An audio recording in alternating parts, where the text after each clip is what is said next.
اور حکیم سعید کی بانی پی ٹی آئی کے بارے میں رائے درست ثابت ہو رہی ہے۔ وفاقی وزیر احسن اقبال کہتے ہیں کہ اسرائیل کہہ رہا ہے بانی پی ٹی آئی پاکستان سے ہمارے تعلقات ٹھیک کر سکتے ہیں۔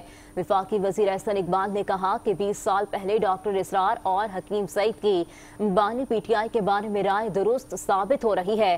شکر گھر میں آبائی گاؤں میں جلسے سے خطاب میں انہوں نے کہا کہ بانی پی ٹی آئی نے 4 سال مرکز اور پنجاب میں حکومت کی اور اپنے دور حکومت میں انہوں نے گالم گلوچ کے سوا کچھ نہیں کیا۔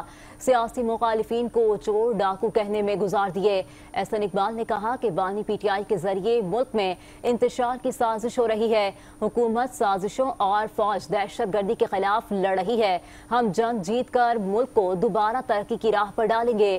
بانی پی ٹی آئی نے عثمان بزدار اور پرویز الہی کو چن کر وزیر اعلیٰ لگایا۔ بانی پی ٹی آئی نے مجھے جھوٹے مقدمے میں اڈیالہ جیل میں بند کیا۔ انہوں نے مزید کہا کہ اگر میں بطور ممبر اسمبلی سزائے موت کے قیدی والی چکی میں رہ سکتا ہوں تو بانی پی ٹی آئی کیوں نہیں؟ کوئی سمجھتا ہے کہ خان کو چکی میں نہیں ہونا چاہیے تو وہ مجھ سے بھی معافی مانگے۔